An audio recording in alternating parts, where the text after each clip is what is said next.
Muy bien, pues buenos días y caluroso. Esperamos que podamos disfrutar de esta mañana de la palabra del Señor y que nos refresque también un poquito el alma, ¿no? La palabra que siempre es buena. Como sabéis, venimos hablando durante estos días que me toca compartir con vosotros acerca del reino de Dios.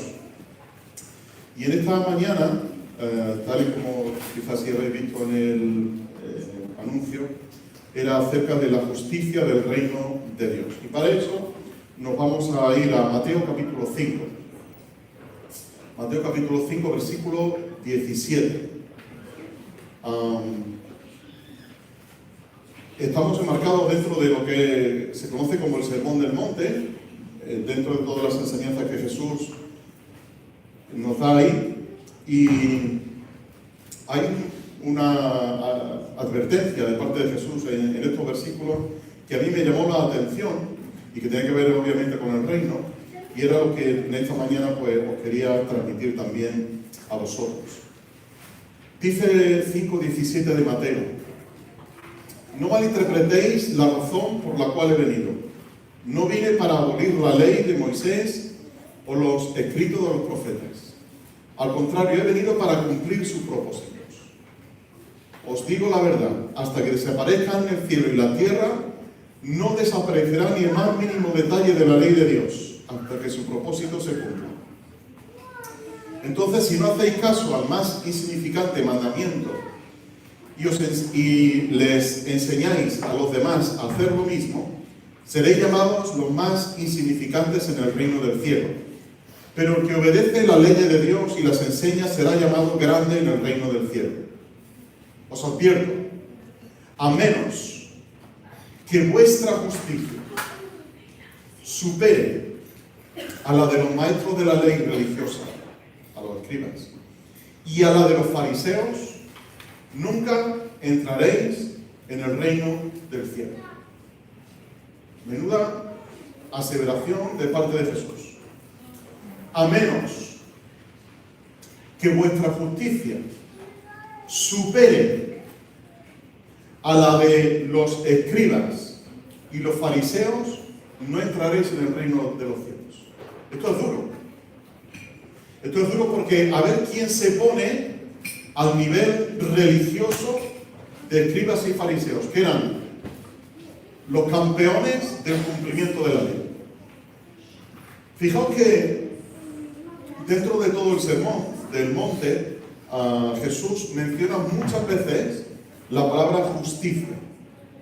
Y quizá nosotros la palabra justicia la apliquemos a lo que ejecuta un juez, ¿verdad? Cuando hay que tomar una decisión, el juez al final ejecuta en justicia basándose en una serie de leyes, en una serie de pronunciamientos judiciales que ha habido a lo largo del tiempo, ¿verdad? Que han sentado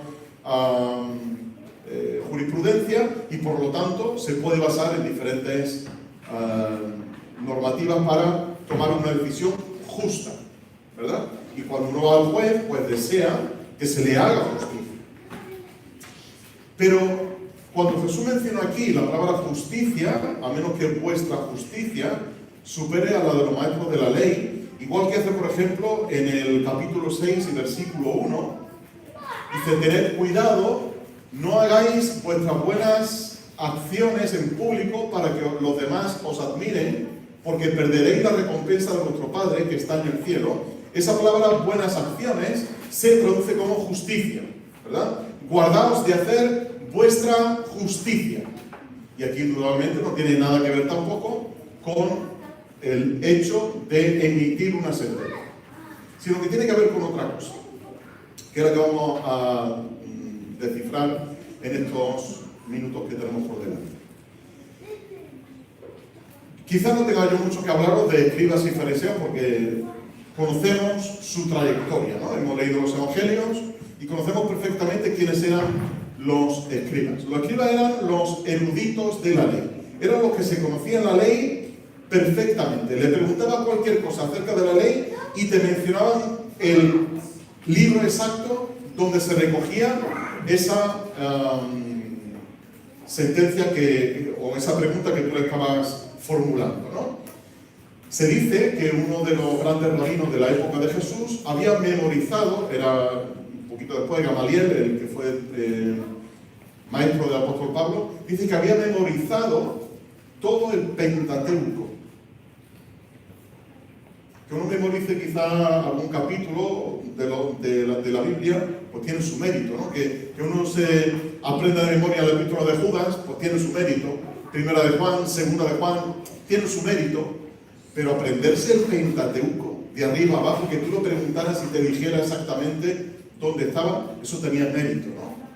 Por lo tanto, estos eruditos conocían perfectamente la ley, se les formulaban preguntas y ellos contestaban en base a esas preguntas. De modo que eran los que emitían la interpretación y emitían justicia en cuanto a la ley sobre ciertos temas. Y los fariseos eran los que practicaban eso que los escribas decían. Es decir, los escribas decían, esto es la justicia, y ellos la aplicaban. Y fue de tal modo el puntillismo que ellos tenían, que habían formulado 613 mandamientos recogidos luego en la Mishnah y luego más tarde en lo que se llama el Talmud, donde se especifican ciertas cosas donde, para no dejar ningún resquicio de mala interpretación, se basaban en esos dos libros donde se explicaban de manera muy detallada cada una de las opciones que una persona tenía. Os pongo un ejemplo muy sencillo. Y esto es un ejemplo real de la época, ¿no? Ellos decían, bueno, si un hombre se dedica a criar pollos y resulta que el día de descanso, el Shabbat, esas gallinas ponen huevos, preguntaban ellos, ¿es trabajo recoger los huevos de esa gallina o no? Para nosotros quizás sea una cosa de risa, pero para ellos era algo que fijaos que lo recogían en su propia ley, ¿no? Y se preguntaban, ¿es justo recoger los huevos en el día de descanso? Y preguntaban, ¿es justo o injusto comerse esos huevos que has recogido en el día de reposo? Y claro, depende de la escuela a la que uno le preguntara, te dirían si es justo o no es justo. Pero afinan un poquito más y dicen, bueno, veamos la situación. Recoger huevos es un trabajo. Estás en tu casa con tus 4 gallinas, te han puesto una docena de huevos y vas a coger. ¿Eso es trabajo o no? Porque, recordad, estamos en el día de reposo, donde no se puede hacer trabajo ninguno. Y preguntaban ellos, ¿eso es trabajo? La respuesta es la siguiente. Si el propósito de ese hombre que tiene allí las gallinas es criar gallinas para que le den huevos, eso es trabajo. Y por lo tanto, no puede recoger esos huevos. Ahora bien, dicen ellos, si la intención de ese criador de pollos no es criar gallinas para que le den huevos, sino tenerlas ahí como el que tiene, no sé, un perro o un gato, sí puede coger los huevos. O sea, fijaos hasta dónde llegaban, ¿no? Entonces no dejaban ningún resquicio abierto para una mala interpretación. De modo que cuando la gente le preguntaba, bueno, entonces ¿es justo o injusto? Y ellos decían, bueno, depende del propósito para el cual ese hombre tiene allí las gallinas. Y fijaos que nos puede parecer a nosotros tan ridículo esto, pero para ellos era de suma importancia a tal punto que lo tenían recogido dentro de sus 613 regulaciones para el año, ¿no? Así que esa es la justicia de la que Jesús está hablando aquí. La justicia de los escribas y de los fariseos. Es decir, su nivel de cumplimiento de la ley era inigualable. No había nadie que superara en cumplimiento de la ley y en cumplimiento exacto y puntilloso de la ley a los escribas y los fariseos. Pero el problema fundamental aquí no es que no fueran buenos, que lo eran, sino que no eran suficientemente buenos ¿Veis la diferencia? ¿Eran buenos escribas y fariseos cumpliendo la ley? Como ninguno. Pero no eran suficientemente buenos. De modo que Jesús dice a sus discípulos y a nosotros hoy día: si vuestra justicia no supera a la de ellos, no entraréis en el reino de los cielos. ¿Qué significa, por lo tanto, la palabra de Jesús? Que tenemos que ser mejores que escribas y fariseos, que nuestro comportamiento y cumplimiento de la ley tiene que ser muy superior al de ellos. Posiblemente. Fijaos que Jesús, además, lo hemos visto en Mateo 6:1, dice que nos cuidemos de hacer nuestra justicia para que los demás nos admiren. Es decir, que Él entiende, Jesús entiende, y porque lo menciona aquí, que nosotros somos capaces de hacer buenas acciones, obras justas, y que además eso puede ser mostrado en público a la gente, de modo que la gente lo vea, ¿no?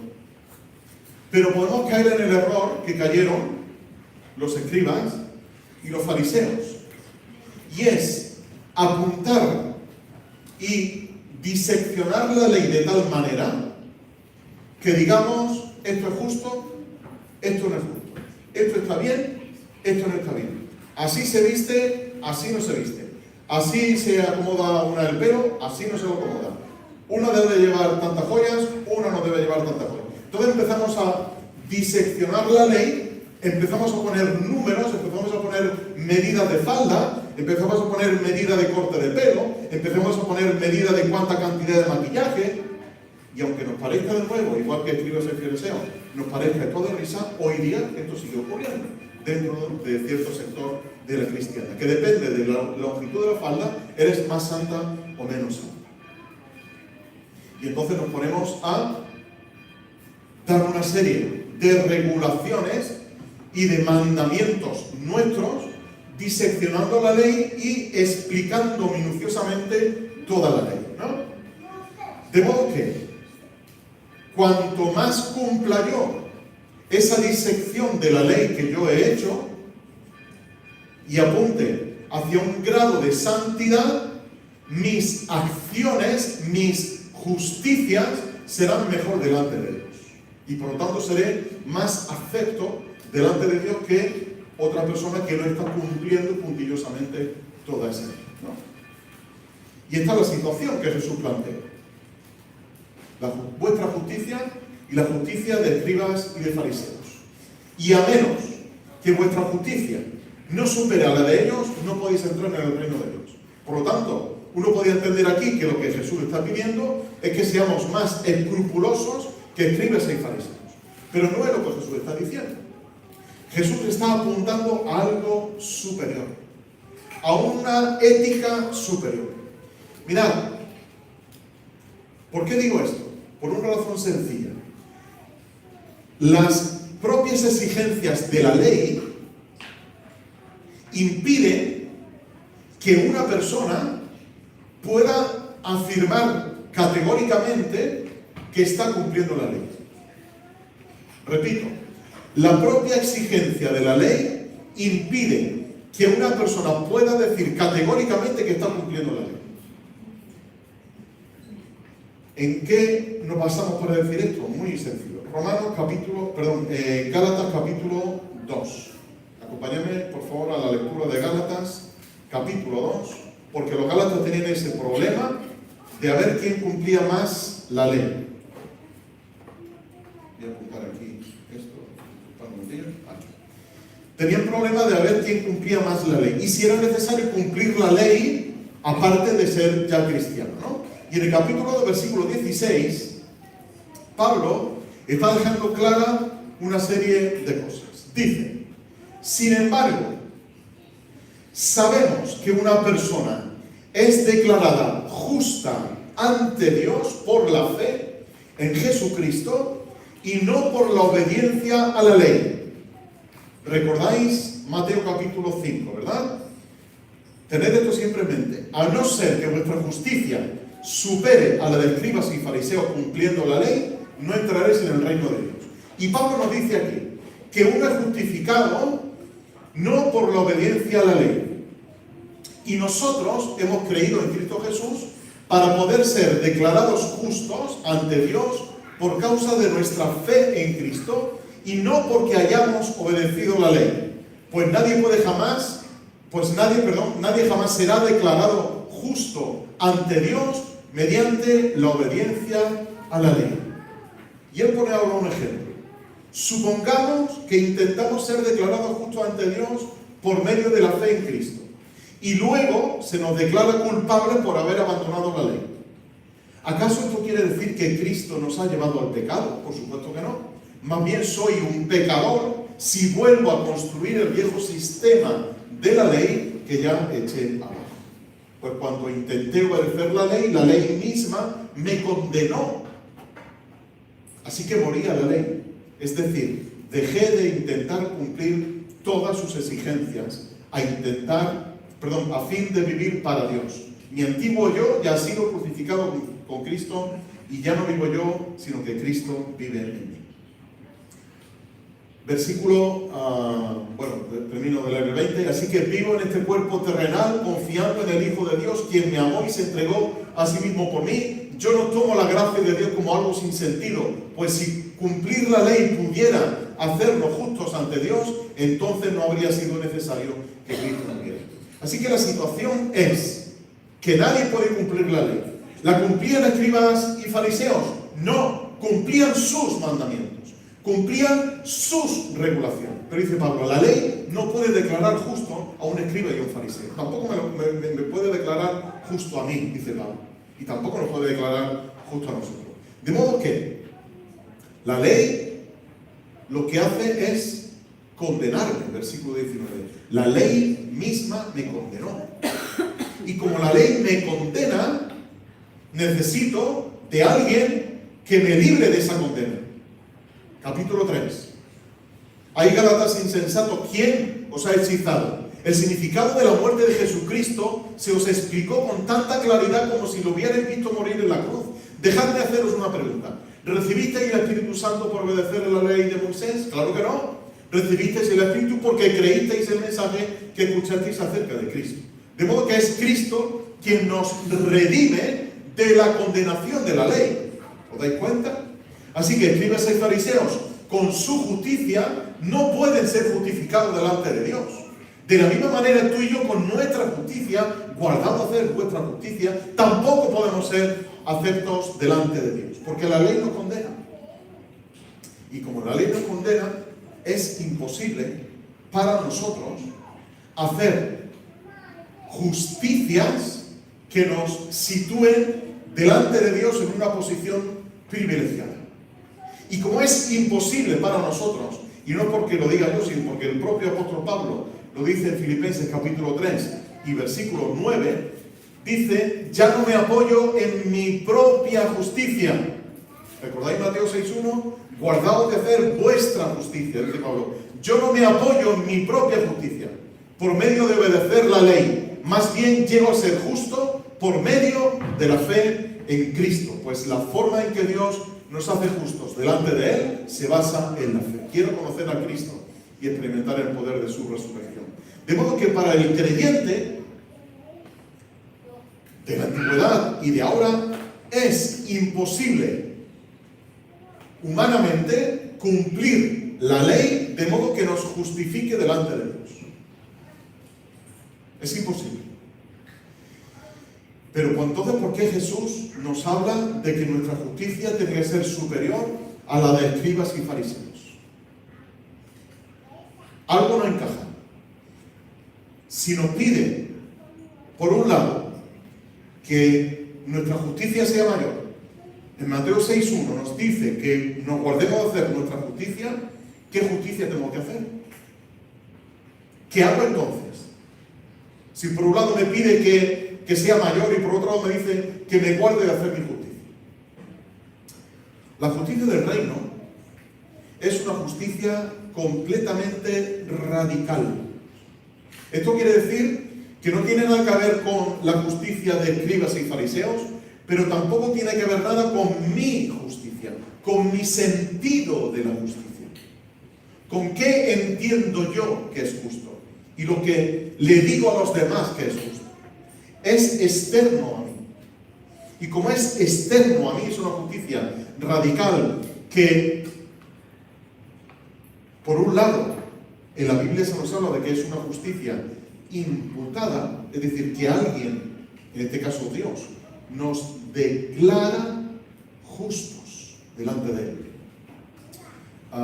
En Romanos capítulo 3, acompáñame también, para que veáis el argumento que sigue Pablo para hablar de estos temas acerca de la justicia, ¿no? Romanos capítulo 3, versículo 21. Dice, pero ahora, tal como se prometió tiempo atrás en lo escrito de Moisés y de los profetas, Dios nos ha mostrado cómo podemos ser justos ante Él sin cumplir con las exigencias de la ley. Decir esto en la época de Pablo y decir esto de boca del apóstol Pablo era un escándalo para la gente. ¿Cómo uno puede decir que puede ser justo delante de Dios sin cumplir con las exigencias de la ley? ¿Cómo podía decir eso Pablo? Dice Pablo en el versículo 22, Dios nos hace justos a sus ojos cuando ponemos nuestra fe en Jesucristo. Y eso es verdad para todo el que cree, sea quien fuere. Por lo tanto, hermanos, hay una justicia que se nos imputa. Una justicia que sirve de declaración delante de Dios, donde en esa declaración de justicia se nos hace justos a nosotros. Cuando hemos puesto nuestra fe en Jesucristo, cuando hemos confiado en la obra de Jesucristo. Y cuando uno confía en eso, cuando uno cree en Jesucristo como su Señor y como su Salvador, automáticamente, los teólogos dicen de manera forense, automáticamente Dios nos declara justos y nos ve justos. Ahora bien, esa justicia imputada se complementa con una justicia impartida. Es decir, hay una justicia que tenemos que llevar a cabo en nuestra vida cristiana. En el mismo capítulo 3 de Romanos, en el versículo 31, dice, entonces, si hacemos énfasis en la fe, ¿eso significa que podemos olvidarnos de la ley? ¿Cuál es la respuesta? Por supuesto que no. No podemos de ninguna manera. De hecho, solo cuando tenemos fe cumplimos verdaderamente la ley. De modo que hay una justicia impartida. Dios nos declara justos, una justicia imputada, pero también Dios nos pide justicia. Ya nos vamos aproximando a lo que Jesús nos dice en Mateo. ¿Veis? Que nuestra justicia no sea, o sea, tiene que ser mayor que la de escribas y fariseos. Por lo tanto, hay una justicia que sí tenemos que hacer. Hay algo que sí tenemos que ejecutar. Pero es una justicia que no se mide por regulaciones legales, por códigos legales, sino que se mide según el aprovechamiento espiritual de la libertad que se nos ha otorgado en Cristo. Romanos capítulo 14. Hay unos versículos ahí escondidos en medio del capítulo 14. Dice, Pablo está tratando en el capítulo 14 acerca del peligro que tenemos de juzgar a la gente. De juzgar en base a nuestra justicia. Esto se come, esto no se come, este día se guarda, este día no se guarda, esto se hace, esto no se hace, esto está permitido, esto no está permitido. Entonces empezamos a crear regulaciones y códigos legales personales y en base a nuestro código legal personal emitimos juicios sobre los demás. Y dice Pablo, el reino de Dios no se trata de lo que comemos o bebemos.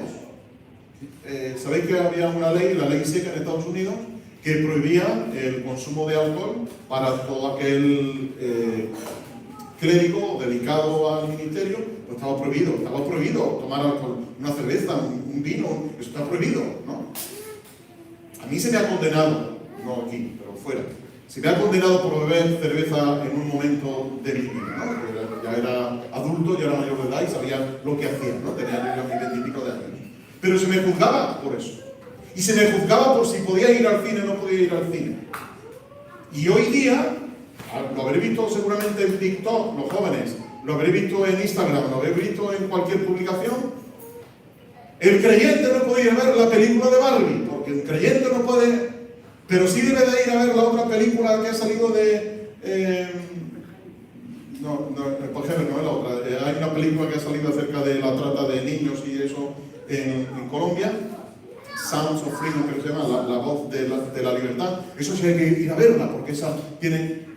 Pero esto no, los creyentes que van a ver Barbie son creyentes carnales, son creyentes que no son espirituales. Entonces empezamos a crear códigos que dicen esta película se ve, esta no se ve, esta sí se ve, esta no se ve.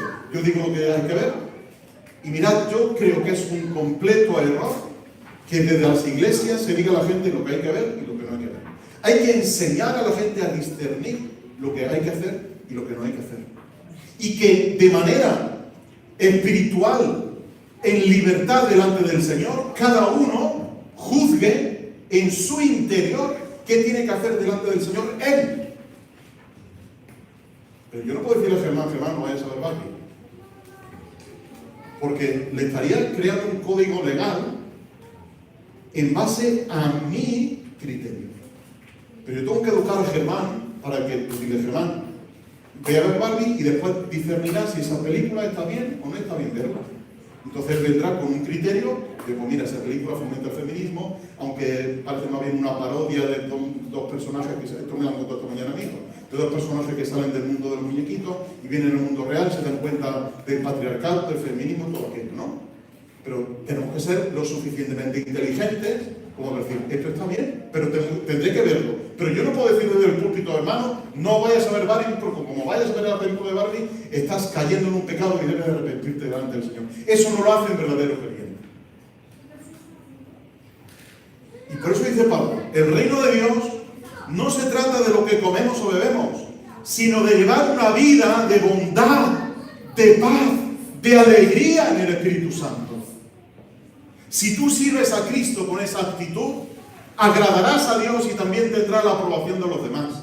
Por lo tanto, procuremos que haya armonía en la iglesia y tratemos de edificarnos unos a otros. El reino de Dios es bondad, paz y alegría.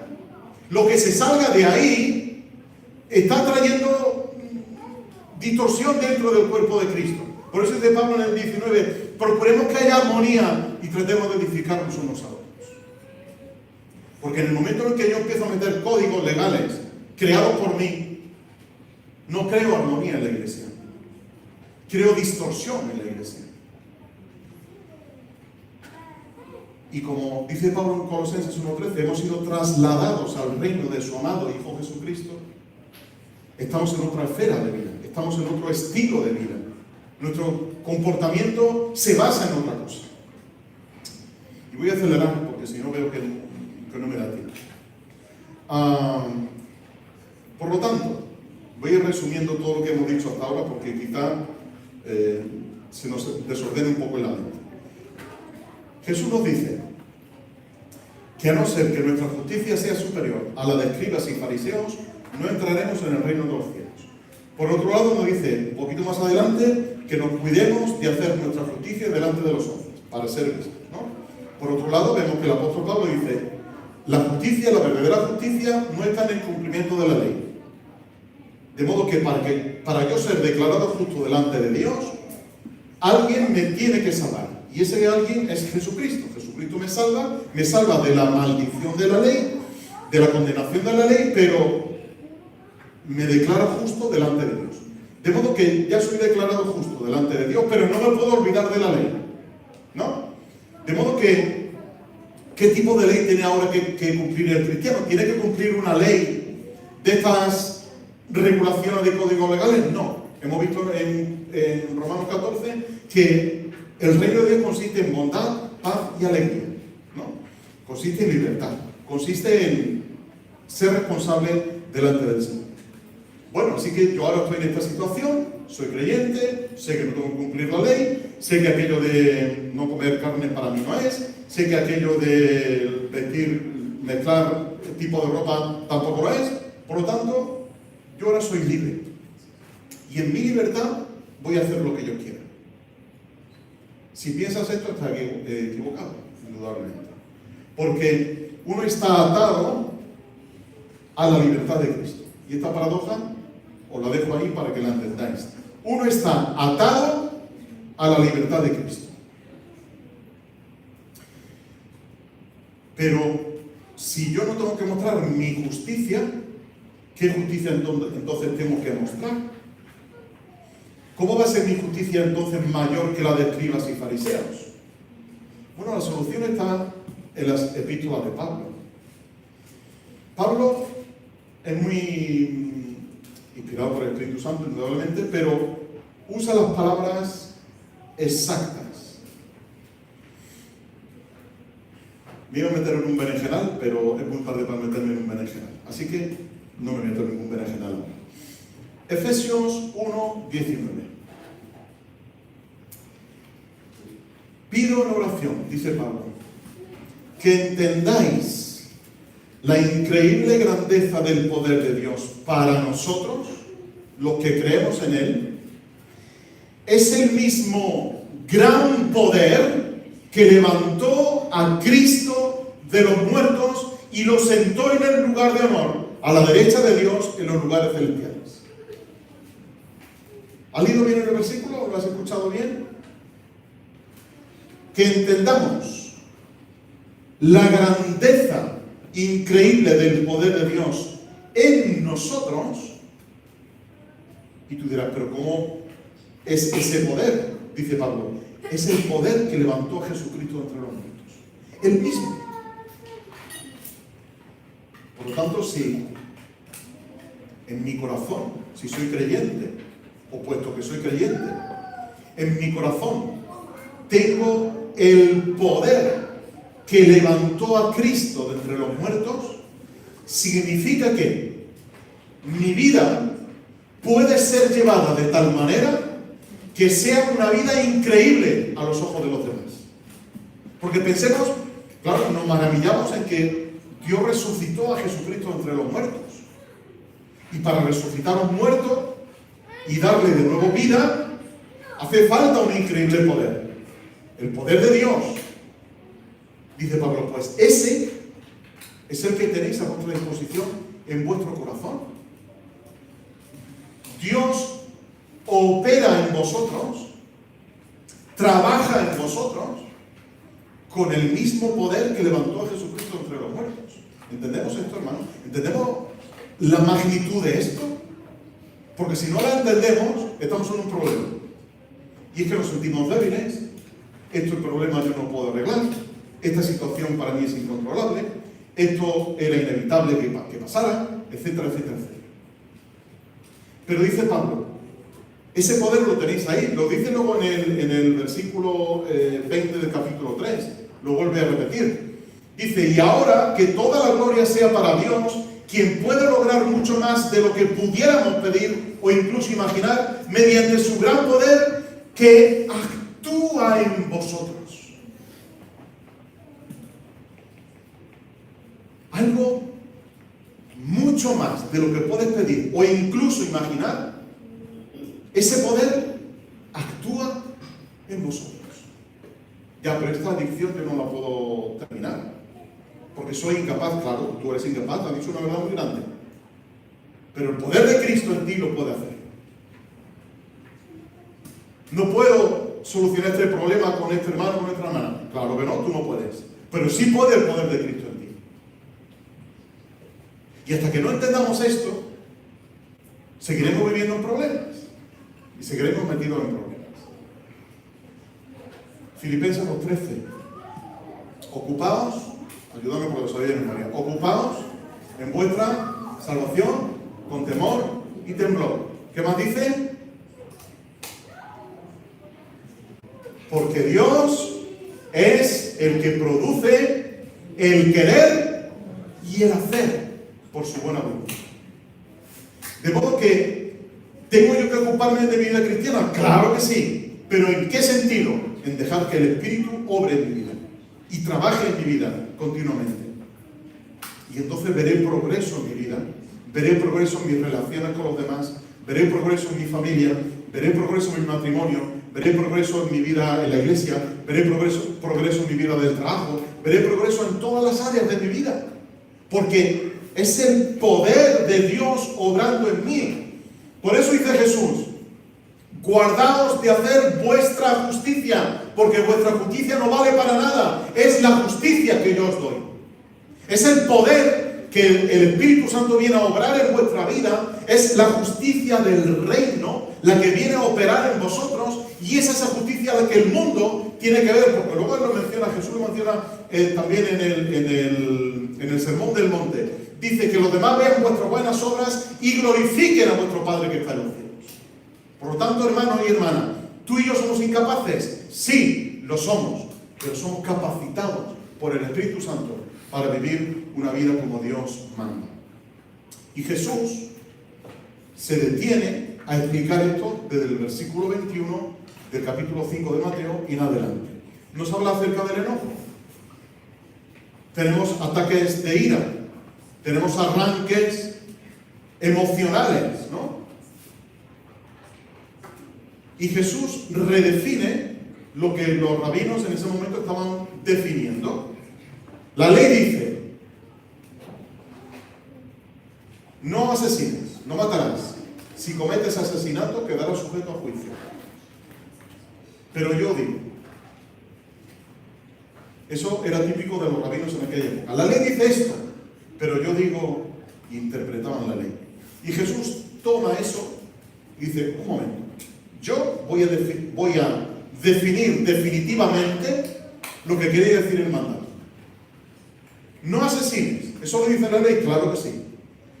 Pero como vuestra justicia tiene que ser mayor que la de escribas y fariseos, yo digo que aun si te enojas con alguien, quedarás sujeto a juicio.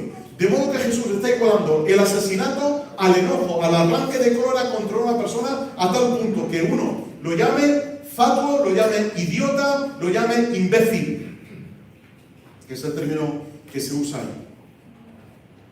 Porque la ley dice, no asesines, porque si asesinas estás sujeto a juicio. Jesús dice, claro que sí, pero vuestra justicia es superior. Y yo digo que no solamente el asesinato, sino el arranque de cólera, el arranque de ira contra un hermano, contra una hermana, el menosprecio, te sitúa al mismo nivel que un asesino. Y por lo tanto estás expuesto también al juicio. Si llamas a alguien idiota, corres peligro de que te lleven ante el tribunal, y si maldices a alguien, corres peligro de caer en los fuegos del infierno. Por lo tanto, dice Jesús, si presentas una ofrenda en el altar del templo y de pronto recuerdas, no que tú tienes algo contra alguien, es que Jesús define muy bien todo esto, ¿no? No es que tú tengas algo contra alguien, sino que alguien tiene algo contra ti, que tú pienses que el hermano o la hermana piensa de ti que le has ofendido en algún punto. Sea verdad o no sea verdad, sea imaginario o sea real. Pero Jesús dice, si presentas una ofrenda y te acuerdas de eso, deja allí la ofrenda en el altar, anda, reconcíliate con esa persona, luego ven y presenta tu ofrenda ante Dios, ¿no? Así que Jesús redefine y dice, vuestra justicia es esta. Vuestra justicia significa no solamente que no asesines, sino que además no te enojes con tu hermano. Porque si le llamas idiota, si lo llamas imbécil, corres el mismo peligro de que te lleven ante el tribunal. ¿Veis que hay justicia mayor que la de ellos? Ellos decían el asesinato, pero no, eso no. Un poco más. El enfadarse con el hermano, el enojo contra el hermano. Versículo 27. Habéis oído que fue dicho, no cometas adulterio. Bueno, aquí todos, o casi todos, podemos decir, yo estoy libre. Pero yo digo, dice Jesús,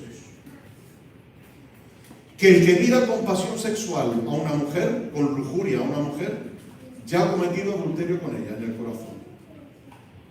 Claro, nosotros hoy día escuchamos esto y ya nuestros ojos tienen delante a una mujer con falda corta, con escote, en bikini y tal, pero en aquellos tiempos el desear con pasión sexual a una mujer que iba cubierta desde la cabeza hasta los pies El problema creo que no sería tanto de la mujer que iba enseñando, ¿no?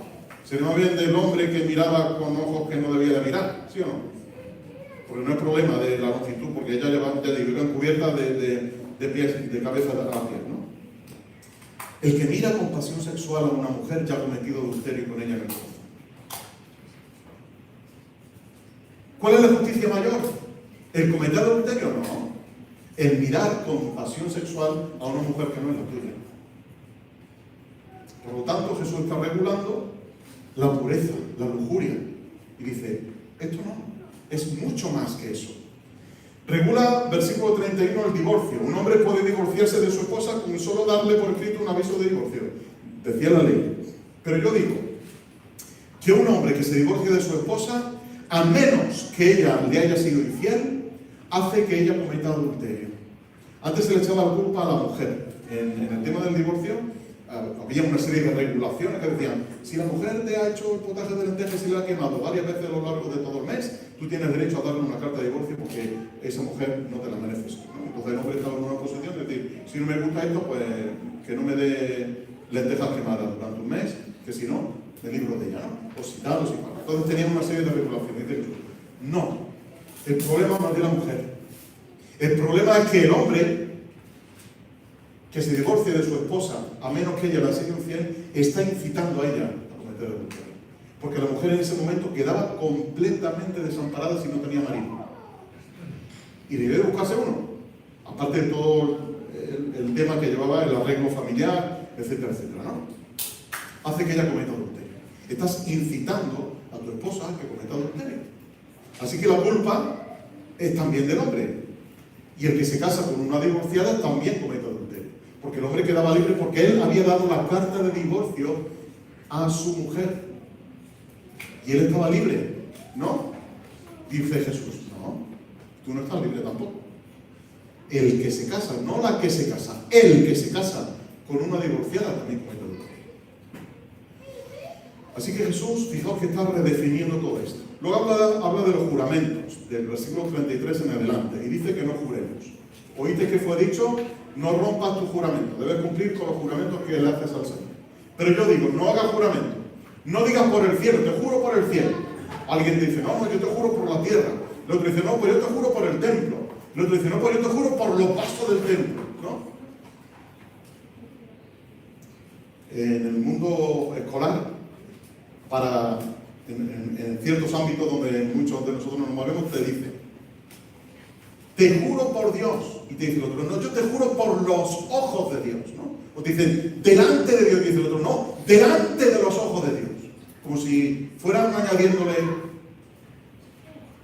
Dice Jesús, mira, yo os digo la razón de esto. ¿Por qué Jesús dice esto? Porque en aquella época los objetos sagrados tenían cierto valor para jurar. Es decir, el que juraba por el templo, estamos jurando por algo muy grande, pero el que juraba por el vaso del templo, ojo que ahí está afinando mucho más, ¿no? Y el que dice, no, pues yo te juro por el pan de la proposición que hay en el templo. Entonces la gente va afinando cada vez más, ¿no? Y entonces el que más quería jurar decía, pues yo te juro por el cielo. Y el otro decía, bueno, pues yo te juro por la tierra.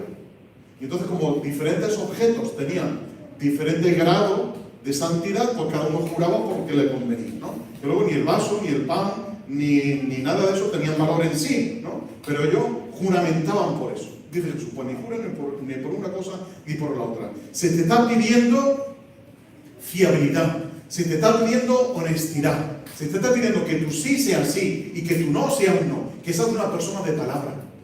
Por lo tanto, no jures. Es que los escribas fariseos juran, sí, pero tu justicia es mayor que la de ellos, no jures. Versículo 38. Estamos llegando al final, no os preocupéis. Habéis oído que la ley dice que el castigo debe ser acorde a la gravedad del daño. Ojo por ojo, diente por diente. La ley del talión. Pero yo digo, no resista a la persona mala. Si alguien te da una bofetada en la mejilla derecha, ofrécele también la otra mejilla. Si te demandan ante el tribunal y te quitan la camisa, dale también tu abrigo. Si un soldado te exige que lleve su equipo por 1 kilómetro, llévalo 2.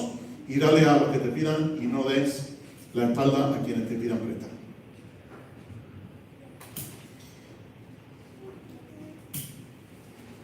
no te vengues. No te vengues. La ley dice ojo por ojo, diente por diente. Claro que sí, tienes que hacerlo. Pero es que hay algo superior. Y eso algo superior es que el que te hace mal, pues no le maldigas. El que te pida, pues dale, y etcétera, etcétera, ¿no? Y está regulando la venganza. Y finalmente, regula del versículo 43 al 48, está regulando el amor a los enemigos. El amor a los enemigos al punto de que la ley decía, ama a tu prójimo y odia a tu enemigo, pero yo te digo, ama a tus enemigos. ¿Veis? La justicia de escribas fariseos. Yo estoy amando a mis amigos. Y Jesús dice, claro que sí, pero ama también a tus enemigos y ora por los que te persiguen. De esa manera estarás actuando como verdadero hijo de tu Padre que está en el cielo. Porque si solo amas a quienes te aman, ¿qué recompensa hay por eso? Si solo nos amamos aquí, eso está bien, está genial, que nos amemos, está genial. Pero que amemos al que nos ofende, que amemos al que nos hace la vida imposible, que amemos al que nos ha insultado, que amemos al que, si eres amable solo con tus amigos, ¿en qué te diferencia de cualquier otro? Hasta los paganos hacen lo mismo, pero tú debes ser perfecto, así como tu Padre en el cielo es perfecto. Así que Jesús regula todo esto, y Jesús no está criticando la ley en sí, está criticando la comprensión de la ley que tenían los escribas y fariseos. Y esta autoridad con la que Jesús habla, con la que luego se asombran todos estos que le escuchan el sermón del monte, esta autoridad rompe los límites de todo el contexto en el cual se están diciendo estas cosas, ¿no? Todas estas interpretaciones legales que ellos conocían a la perfección. Para concluir, Mateo 6:33.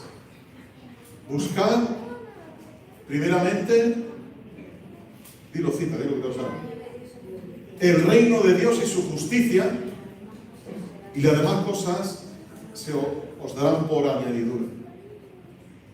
El reino de Dios y su justicia. Esa es la justicia que menciona aquí Jesús, de la que hemos venido hablando en este tiempo. La justicia que es superior a la de escribas y fariseos. Esa justicia que ni tú ni yo podemos inventar ni siquiera, ni ejecutar ni siquiera, sino por el poder del Espíritu Santo.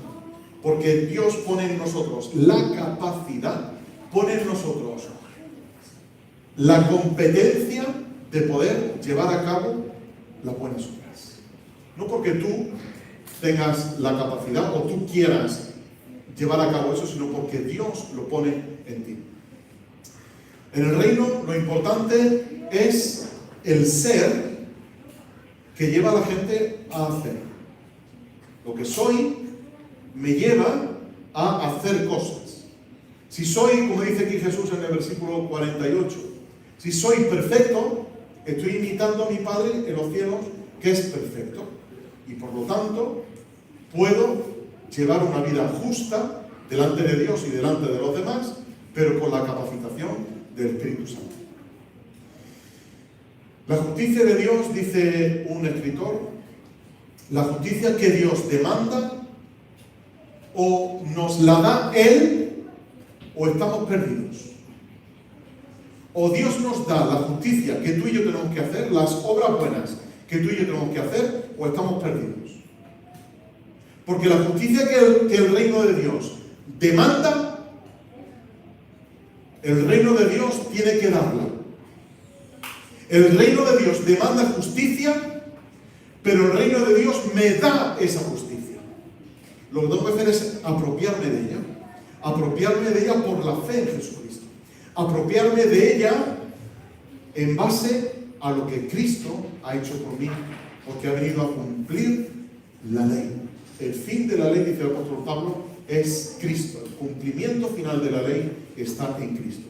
Y cuando yo me apropio de Cristo, Filipenses capítulo 3, cuando quiero conocer a Cristo y quiero conocer el poder de su resurrección, cuando entiendo que el Espíritu Santo me ha capacitado para llevar la vida de Cristo, entonces puedo vivir una vida en libertad, una vida que demanda el reino de Dios, pero que me reviste de la justicia que ese reino demanda.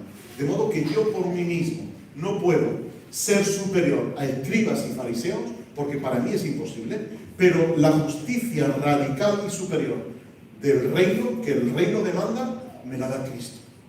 Y como me la da Cristo, yo la puedo vivir en respuesta al poder del Espíritu Santo que obra en tu vida y que obra en mi vida.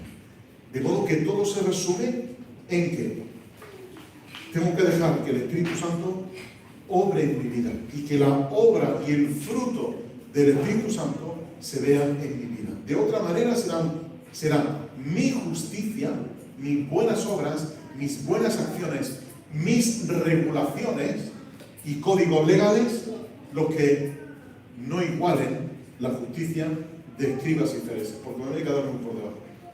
Sin embargo, la justicia por la que Cristo me reviste me sitúa en un nivel superior a escribas y fariseos. Hermanos, si este fuera mi último sermón con vosotros, os dejaría esto.